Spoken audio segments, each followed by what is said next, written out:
আচ্ছা, আজকে আমরা লাইব্রেরি ম্যানেজমেন্টের 5 নম্বর topic office management of library অর্থাৎ গ্রন্থাগার কার্যালয় ব্যবস্থাপনা সম্বন্ধে আলোচনা করব।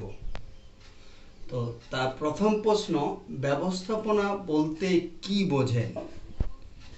ব্যবস্থাপনা হলো একটি আধুনিক ধারণা।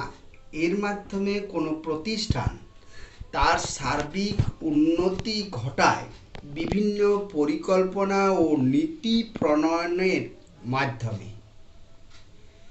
ব্যবস্থাপনার মাধ্যমে প্রতিষ্ঠান কর্মী নিয়োগ, কার্য সম্পাদন এর কাজ সম্পন্ন করে এবং সর্বোপরি বিভিন্ন কাজের সমন্বয় ও নিয়ন্ত্রণ করে।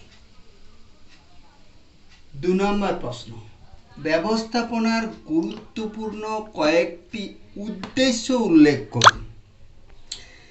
ব্যবস্থাপনার কয়েকটি গুরুত্বপূর্ণ উদ্দেশ্য হলো, যেমন প্রাতিষ্ঠানিক উদ্দেশ্য, অর্থাৎ প্রতিষ্ঠানের অপচয় রোধ করে সার্বিক উন্নতি সাধন করা। দ্বিতীয়ত, ব্যক্তিগত উদ্দেশ্য, প্রতিষ্ঠানের কর্মীদের দক্ষতা বৃদ্ধি ও সমৃদ্ধি বজায় রাখা। তৃতীয়, সামাজিক উদ্দেশ্য, সমাজের সার্বিক কল্যাণ ও নৈতিকতা অটুট রাখা। 3 নম্বর প্রশ্ন, ব্যবস্থাপনার কয়েকটি গুরুত্ব উল্লেখ করুন।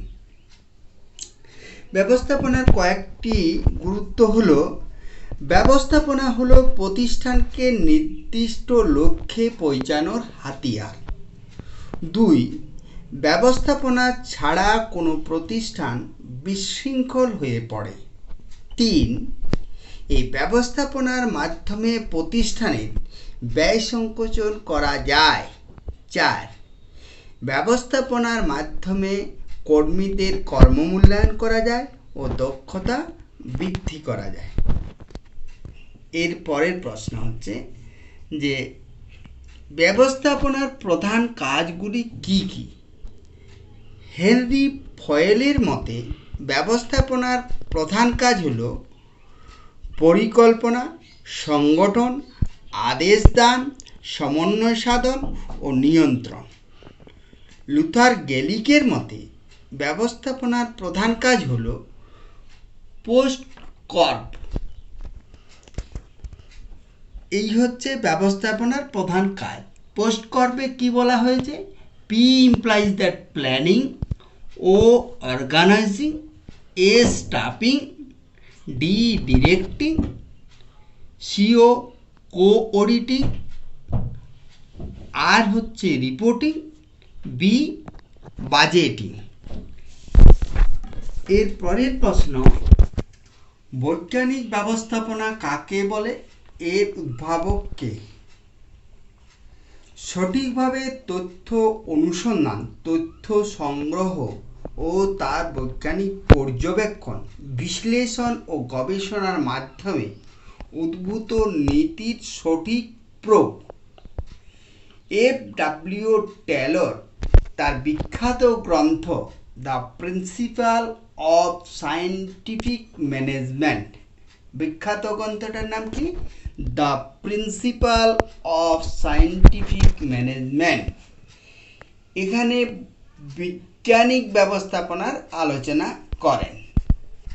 তারপরের প্রশ্ন, টেলর প্রবর্তিত বৈজ্ঞানিক ব্যবস্থাপনার নীতিগুলি লিখুন। টেলর কতগুলো নীতি বলেছেন, যেমন কাজের বিজ্ঞানসম্মত পদ্ধতির উদ্ভাবন, বিজ্ঞানভিত্তিক কর্মী নির্বাচন ও প্রশিক্ষণ, ক্লান্তি সমীক্ষা ও সময় সমীক্ষা, কাজ ও দায়িত্বের সমবন্টন। এই 4টা। এরপর পরের প্রশ্ন হচ্ছে, প্রশাসনিক ব্যবস্থাপনার জনক কে? এর নীতিগুলি উল্লেখ করুন। প্রশাসনিক ব্যবস্থাপনার জনক হলেন হেনরি ফয়েল। এর 14টি নীতি আছে। সেই নীতিগুলো কি কি? কার্য বিভাজন, 2 কর্তৃত্ব দায়িত্ব, 3 নিয়মানুবর্তিতা, 4 আদেশের একতা, 5 নির্দেশ দানের একতা, 6 সাধারণ স্বার্থের অধীনে ব্যক্তিগত স্বার্থ, 7 কর্মীদের পারিশ্রমিক, 8 কেন্দ্রীকরণ, 9 ক্ষমতা প্রবাহের শৃঙ্খল, 10 শৃঙ্খলা, 11 সমদর্শিতা, 12 কার্যকালের দায়িত্ব, 13 উদ্যম, আর 14 দলের একতা। এগুলো হলো প্রশাসনিক ব্যবস্থাপনার যে নীতি, 14টা নীতি, সেই নীতি বলা হলো। এর পরের প্রশ্ন, মানবিক সম্পর্কগত ব্যবস্থাপনার জনক কে? মানবিক সম্পর্কগত ব্যবস্থাপনার জনক হলেন মেও, MEO, মেও। তার মতে কর্মীদের থেকে সর্বোৎকৃষ্ট কাজটি পেতে হলে বিশেষ গুরুত্ব দিয়ে তাদের মানসিকতাকে বুঝতে হবে।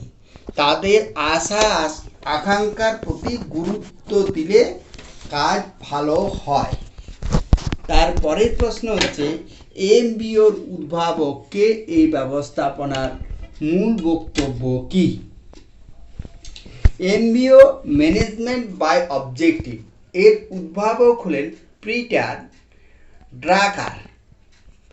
1954 সালে এর সূচনা হয়। MBOর মূল বক্তব্য হল প্রতিষ্ঠানের সমস্যা, ঊর্ধ্বতন ও নিম্নপদস্থ প্রশাসকেরা যৌথভাবে উল্লেখিত লক্ষ্যসমূহের বিষয়গুলি চিহ্নিত করে সেগুলি সমাধান করা হয়। এর মাধ্যমে লক্ষ্য নির্ধারণ, কর্মপরিকল্পনা, স্বনিয়ন্ত্রণ ও নির্দিষ্ট সময়ান্তরে পর্যালোচনা করা হয়। লাস্ট প্রশ্ন, প্রশাসন ও ব্যবস্থাপনার পার্থক্য কী? প্রশাসন ও ব্যবস্থাপনা দুটি সমার্থক শব্দ, তবে এদের মধ্যে পার্থক্য হলো প্রশাসন হলো কোনো কাজের জন্য সামগ্রিকভাবে নীতি নির্ধারণ ও লক্ষ্য নির্ধারণ এবং তার রূপায়ণ, আর ব্যবস্থাপনা হলো প্রশাসনের লক্ষ্য নীতিকে বাস্তব রূপদানের জন্য গুরুত্বপূর্ণ ভূমিকা পালন করা। আজকে এই অফিস ম্যানেজমেন্ট নিয়ে আলোচনা করলাম। আমরা লাইব্রেরি ম্যানেজমেন্ট ইউনিট 2তে যাচ্ছি। এরপর আমরা পরবর্তী ক্লাসে লাইব্রেরি ক্লাসিফিকেশনে চলে যাব। আর লাইব্রেরি ক্লাসিফিকেশনে গেলে আমাদের অনেকটাই কিন্তু বড় ওয়ার্ক করতে হবে। আর ক্লাসিফিকেশনের যাওয়ার আগে আপনাদের যারা ইচ্ছুক তারা একটু ফোন করে ওই গুগল মিটে যে আমি ক্লাস করব বলেছি সেই ফোন নাম্বারগুলো আপনারা পাঠাবেন। হ্যাঁ, ক্লাসিফিকেশনের ক্লাসটা কিছুটা গুগল মিটে করব।